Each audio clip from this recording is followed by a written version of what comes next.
국민의힘이 29일 발표한 인재영입 인사 중 구홍모 전 육군 참모차장이 포함됐다. 구 전 참모차장은 지난 2018년 군인권센터가 폭로해 촛불 집회, 무력 진압을 논의했다고 의혹을 받았던 인물 중 한 사람이다. 당시 박근혜 전 대통령 탄핵이 기각될 경우 대규모 촛불 집회가 발생할 것을 대비해 군이 무력 진압을 모의했다는 주장은 파장이 컸다. 군인권센터는 복수의 제보자에 따르면 지난 2016년 12월 9일 국회에서 박 대통령 탄핵소 추안이 가결된 뒤 국방부 내에선 탄핵 기각을 대비해 군병력 투입을 준비해야 한다는 논의가 분분했다며 당시 수도방위사령관 구홍모 중장 육군참모차장, 육사 40기는 직접 사령부 회의를 주재하며 소요 사태 발생 때 무력 진압을 구체적으로 논의했다고 밝혔다.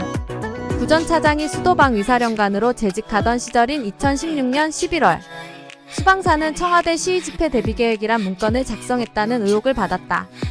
군인권센터는 폭로 이후 이철희 더불어민주당 의원실이 공개한 위수령에 대한 이해 군의 질서 유지를 위한 병력 출동 관련 문제 검토 제목의 문건을 근거로 당시 문건을 작성하고 병력 투입의 법적 근거를 마련한 세력이 지금도 국방부와 육군을 활보하고 다닌다며 법무부와 검찰은 관계자 전원을 즉각 강제로 수사해야 한다고 촉구했다. 구 전 차장은 군인권센터 임태훈 소장을 명예훼손 혐의로 고소했다. 그해 11월 민군 합동수사단이 발표한 수사 결과 조현천 전 기무사령관을 기소 중지했다. 박 전 대통령과 황교안 전 국무총리 등 8명에 대해선 참고인 중지 처분을 내렸다. 구홍모 전 차장은 무혐의 처분을 받았다. 그리고 지난 22일 검찰은 도주 5년 만에 귀국한 조현천 전 기무사령관에 대해 위헌적 문건을 만든 책임자로 기소하면서도 내란 음모는 아니었다고 결론냈다. 한민구 전 국방부 장관과 조 전 사령관의 문건 작성 지시에 대한 진술이 엇갈렸지만 검찰은 한 전 장관이 내란을 목적으로 구체적 지시를 한 적 없다며 무혐의 처분을 내렸다.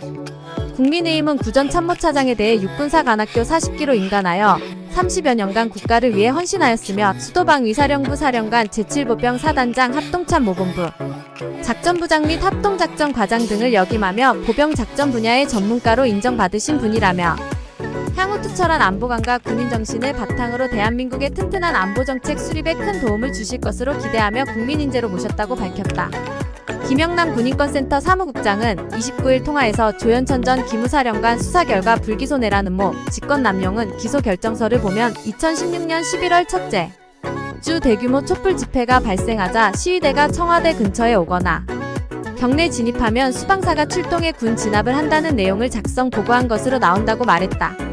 김 사무국장은 위수령 발동 법적 근거는 시도지사가 군의 치안 유지를 요청하면 할 수 있는데 당시 박원순 서울시장은 요청한 바가 없고 수방사가 자체적으로 군 투입을 한다는 계획을 가지고 있었던 것이라며 팩트는 군 투입 내용이 담긴 문건을 만든 건 사실이고 구홍모 전 참모차장이 연관돼 있는 것도 사실이라고 말했다. 실제 서울서부지방검찰청의 조현천 전 기무사령관 등 불기소 결정서를 보면 인정되는 사실의 2016, 11 초순경 수도방위사령부는 만일의 사태를 대비하여 시위집회 대비계획 문건을 작성하였고 사령관 구홍모는 2016.11 구합참의장에게 보고하였는데 그 내용은 현 상황 관련 대규모 시위대가 핵심 지역으로 진입시도 또는 특정 지역 시위시군 대응계획이었다고 나와있다. 김 사무국장은 국민의힘은 이런 계획이 통상적인 계획이라고 주장해왔다.